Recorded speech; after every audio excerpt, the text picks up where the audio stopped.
Hello, I'm Julie, and I'm continuing the series in the color wheel. And I've already done the primary colors, which are blue, red, and yellow. And now we're working on the secondary colors, which are violet, green, and orange. And the secondary colors are between our primaries. So blue and red would be violet. And I'm just going to go through this. Red and yellow secondary color is orange. And yellow and blue secondary color is green. And the color we're focusing on today is violet. And so to make a secondary color, you mix the two primaries over here. And that makes violet. A half of red, half of blue makes violet. Now on the either side of violet is blue violet and red violet, and all the secondary colors have a color on each side of them. And these colors flanking them, they're called analogous colors. We're not going to worry about those fancy terms. We're just going to say to the left and the right. And when I had done the primary colors, I had focused on what was a cool range of a primary and what was a warm range of a primary. But on these secondary colors, I'm going to be focusing on the color, the secondary color, and what's to the left and to the right. So we're going to be working within this range. And then we're going to also go over and work with its complement, which is right across the color wheel from it. And as in the past, I've chosen to work with colored pencils because they're easily accessible, and I can come close to picking colors on my color wheel, come really close with the colored pencils I use. And I'm using Holbein, but you can use any brand you want, so I'm not going to be giving out the names I'm using because all the colored pencils name their colors, different colors. They don't follow the color wheel. And so what I want you to do is train your eye to match the color from just coloring it down and matching it. And that will give you a lot of practice. Some dust here, some pastel dust. Anyhow, so I think I said how you make these is 50% of each to make the violet. And so how I would make blue violet is 50% of these two colors, and how I'd make red violet is 50% of these two colors after I've made my violet. So these are the colors that I've picked out for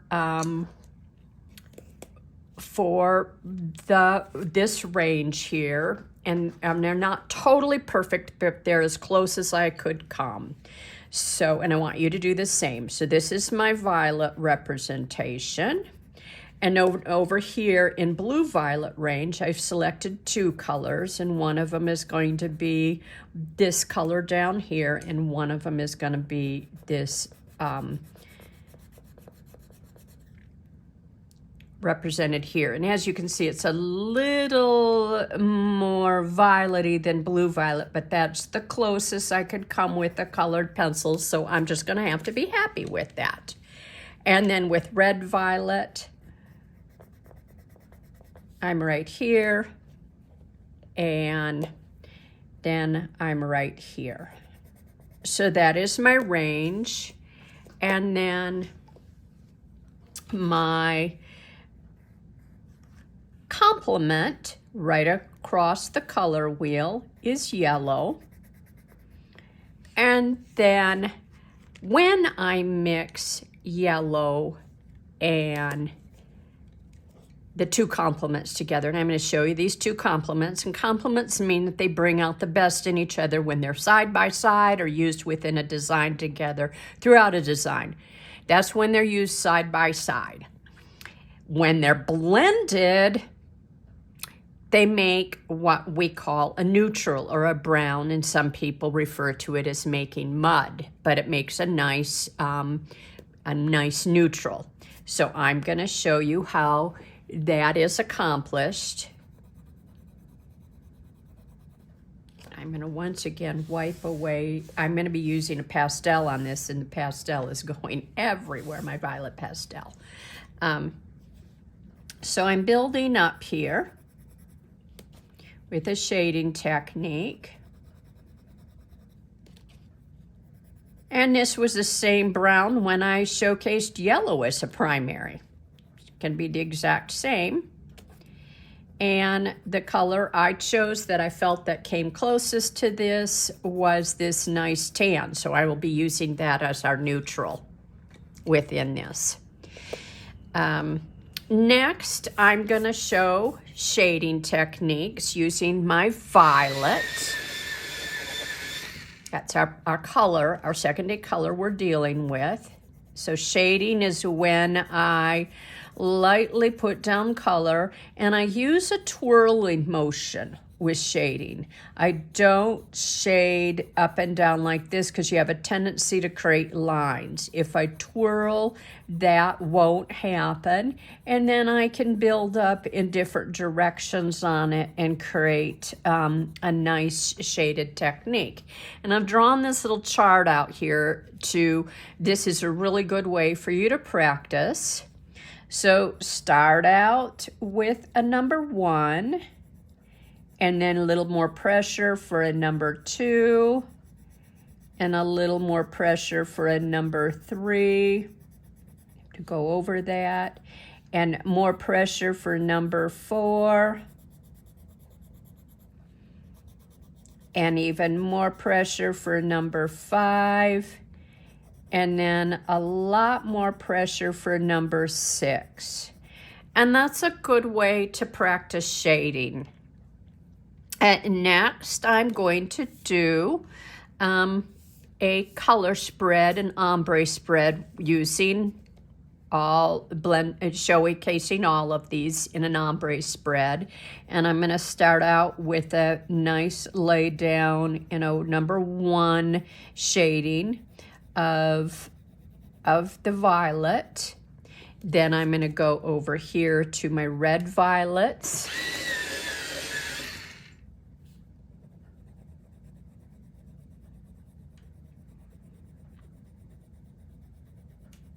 And a pastel is called a hue, but it can just be, a lighter version of it. And a deep color, the true color of it, is called the value. And you can think of it as I've said this in the past, is our personalities. Everything that is our personality is the value of who we are. And when we tone our personalities down, we create a hue, a pastel, a lighter version of us. This is our blue-violet range.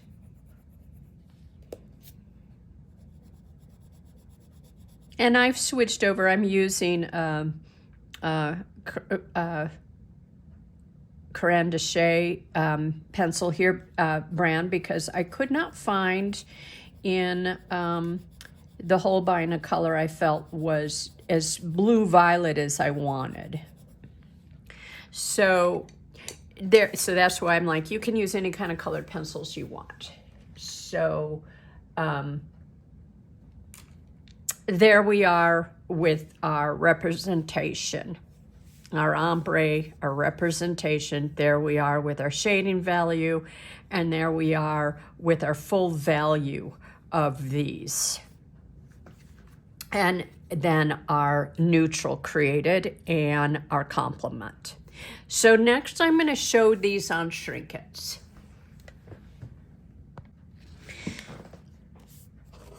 So this, in using violet as the main color in these Shrinkets, I'm going to be using the colored pencils mainly, and I'm using colors within this range in the analogous colors, the colors to the left and the right, and the violet. I'm going to be using yellow, and I'm going to be using the neutral created by mixing yellow and violet, which is tan.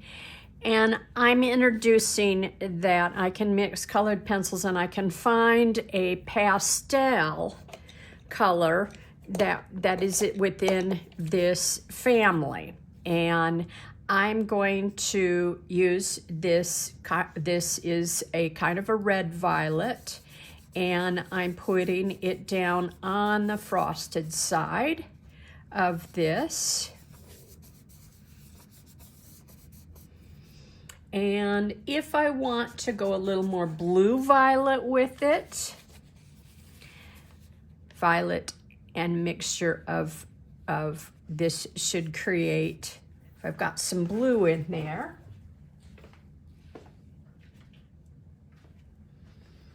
blue, I should be able to create more of the bluer violets. So that's how to stay within that family and blending pastels to keep within that family.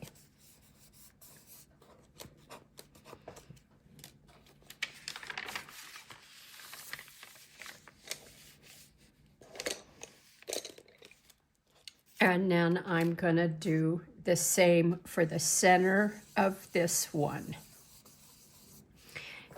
And I'm mixing a little more blue in that to get that more of in those shades there.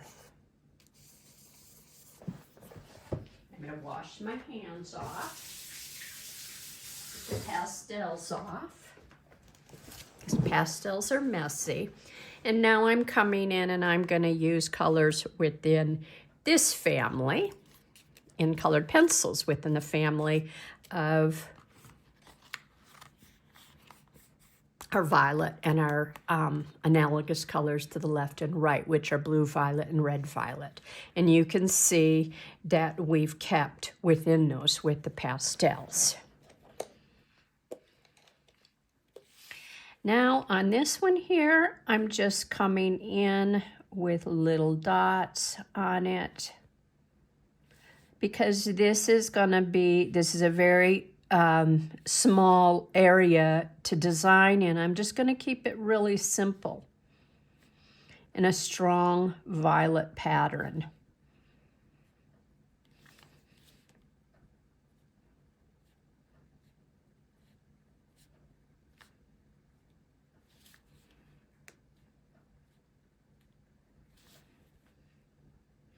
And as I've said with working with the colors here in this color study, these tutorials I'm doing, if you have a nice array of pastels, go ahead and use them instead of colored pencils, because I just showed you how you can blend and make them if you don't have exactly that color, because by mixing your blue and your red, you should be able, if you get a color that looks like this blue and this red, your colors need to be pure as they're shown on the color wheel. If you deviate, you start using a greenish blue and a reddish orange, you will get a different color violet. So it's really important when working with this color wheel that you match up as close as you can get, especially to your primaries. Because if I say, oh, well, any yellow will do for yellow, it might be a yellow-orange. And if it's mixed, if you're trying to make one of these pure colors with it, like blue and yellow-orange, that's going to create more of an olivey green. I'm not going to get into that. I just really want to tell you that when selecting your primary colors to create secondary colors, you need to really get as close as possible to these colors shown on your color wheel chart. And all color wheels are the exact same. Okay, that said,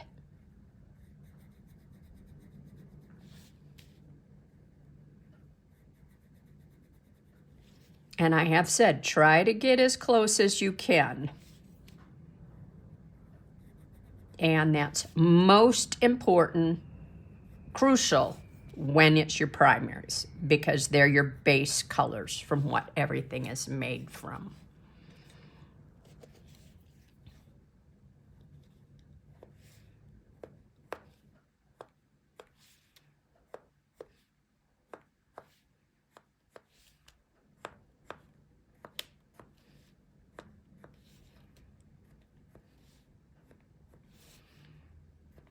It's funny, I never wear purple, but I really love working with the ranges within it.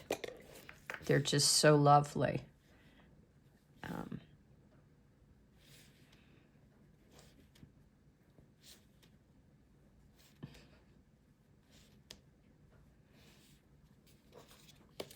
Now for our little guy, and that's where I'm going to use my complements and my tan on this.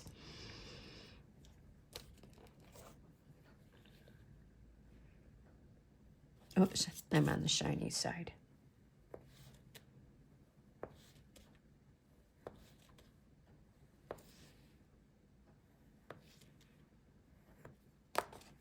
And I am going to do some shading with colored pencil.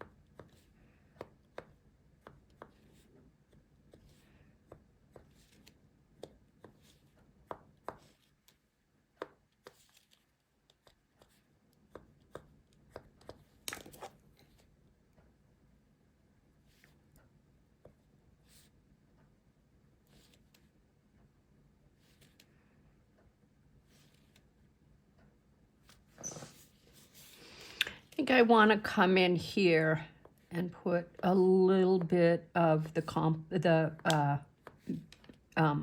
neutral in.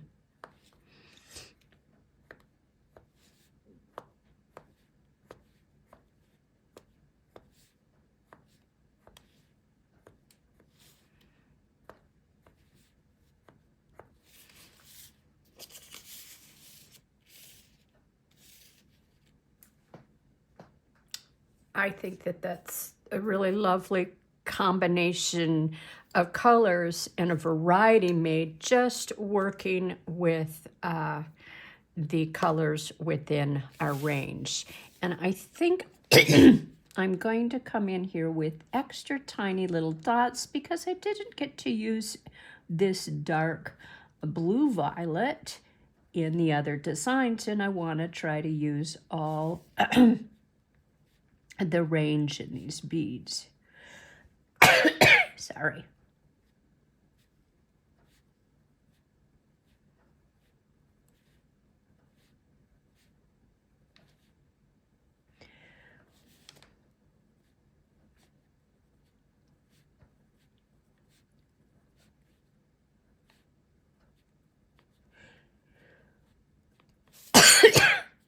And I'm going to come in here with this blue violet in here so that the whole range gets represented. There we go. So let's start shrinking. So in the design that I'm going to be showcasing with these Shrinket beads, I'm going to be doing these two pieces flat. And I'm going to use a heat shrinking bowl because it contains the heat, helps the shrink plastic shrink evenly and not get distorted. Then I've got a wooden block that I'm going to place down on the heated shrunk piece to ensure that it shrinks and cools flat.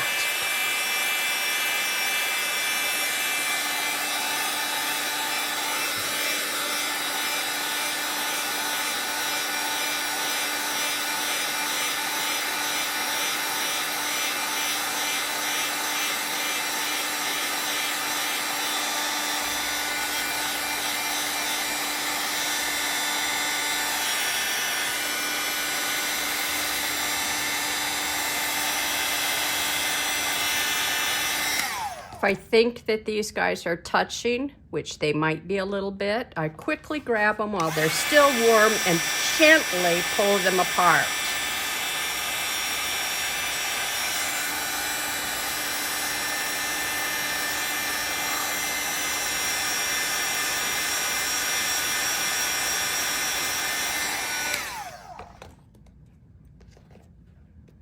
One 1001, 1002, 1003, 1004, 1005.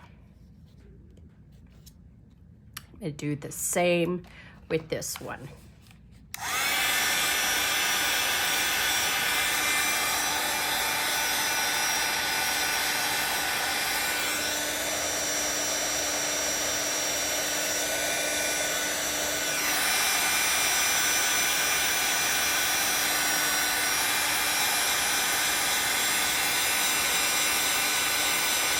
I think it's done.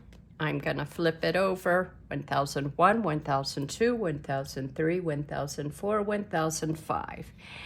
And I had pre-punched holes in my piece, and I'm gonna be assembling it like so. And now I'm going to shrink this one here, and I'm going to use the bezel mold. And I'm going to do the shiny side so that I can see it. So when I shrink it, I'll be able to see that shiny in the bowl of my bead, because it's going to be placed not like a dangle, but on top of this. So I'm going to be seeing down into this when I design it.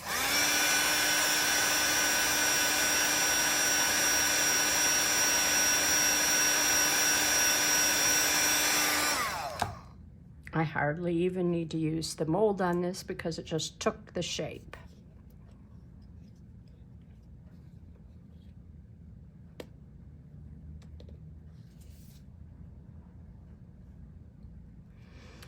So this is what I'm going to be designing, and that's what I'm going to do in the next step. So this is how we're going to design our piece here. I got these two beautiful hand-dyed silk ribbons, and this is how I put them on my bead.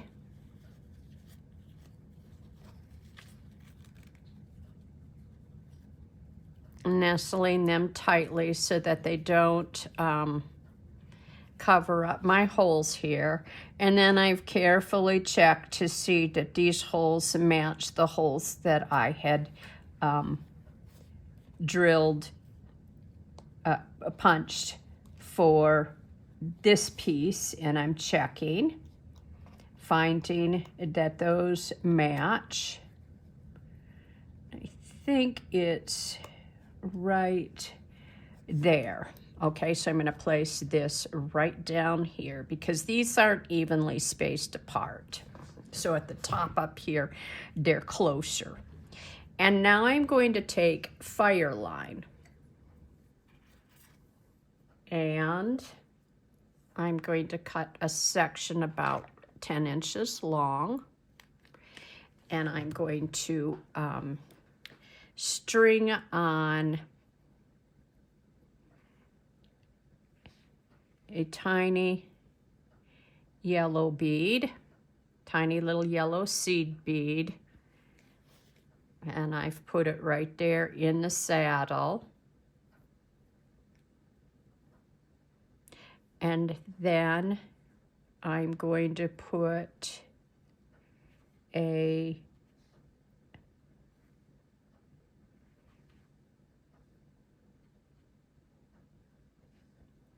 this is where, if I was smart, I'd put it on my needle, and I like to use big eyes. They're just easy to thread for this kind of a project. I'm going to put this on, and where did it go? And see, it just comes down here, and this becomes the stopper bead. Then I'm putting on this little flower bead. and I'm coming through here, and I'm adding, this will be my riser bead, and I'm coming back through here, and I'm going to use another stopper bead, and I'm going to bypass that. I'm going to come back up through, trying to get this so that you can see. I chose to put the ribbon on first because I just didn't want it to be in, I didn't want to have difficulty fighting around these pieces once it was on. I'd rather work with it in place than try to snuggle it in here. I'm just going back through my path.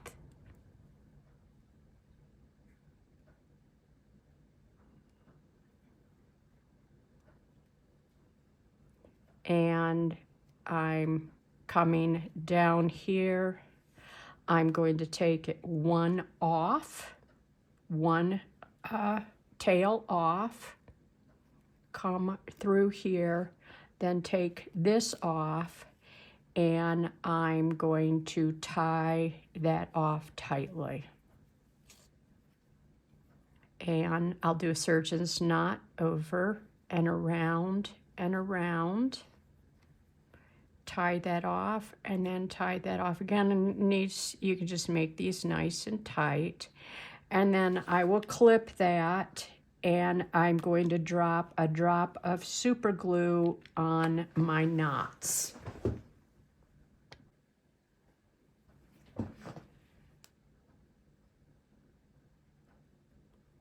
Just a drop. And then once that's dry, I can trim up my knots tighter.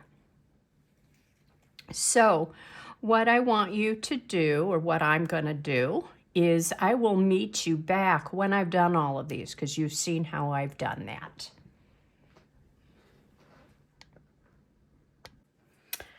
I have all of my little beads done here, and I used my thread burner, and after I'd let the super glue dry, I cleaned up my thread, so everything is nice and secure.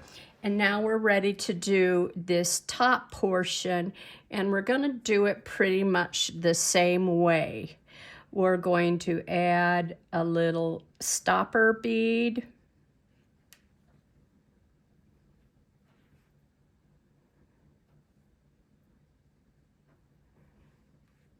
in the cradle, and then I will put my needle on,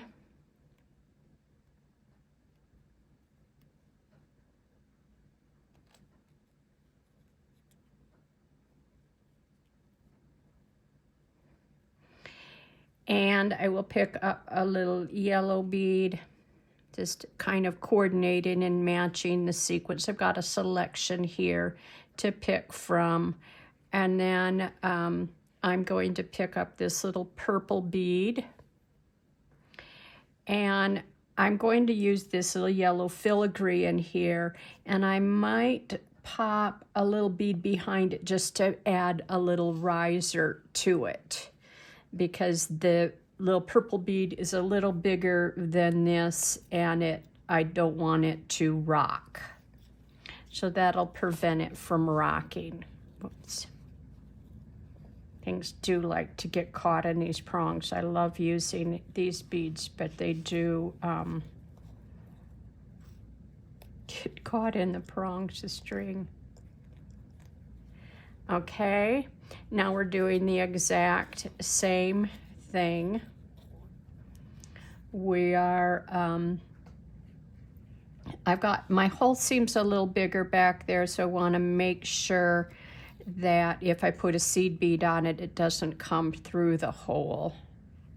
So I added a little yellow bead back there. I'm going to bypass the little yellow bead and go through this little other yellow bead and come back through my bead path, just like I did on the perimeter of the flower. Come on up through my whole sequence. Didn't give myself a lot of thread here. I'm coming through my little yellow bead, and I'm bypassing it.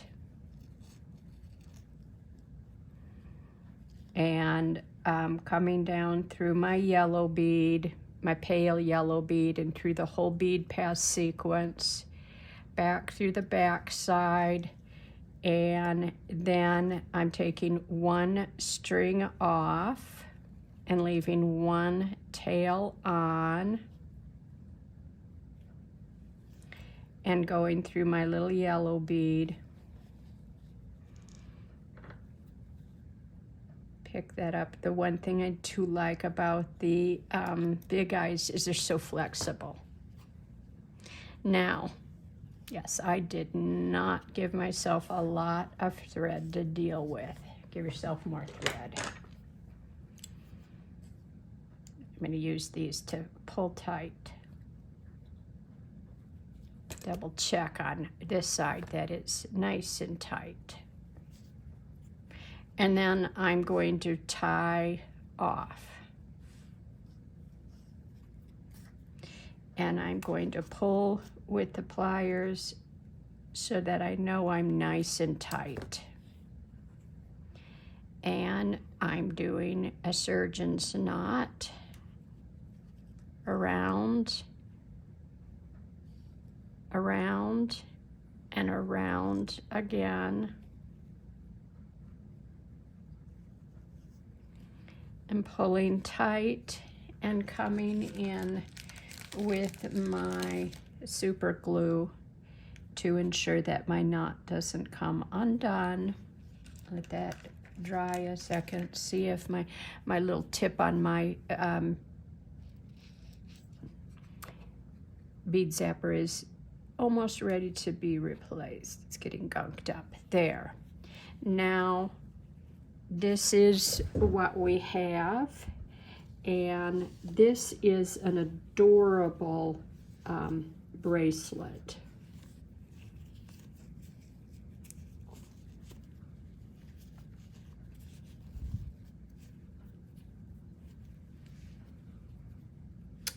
And let me get that tied.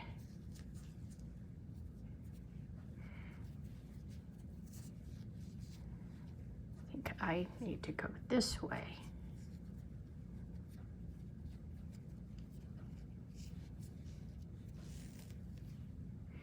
And I've got this really cute fairy bracelet. And in the description, I'm going to give you what I used for this, where I get my fairy where I get my fairy ribbons. This here is the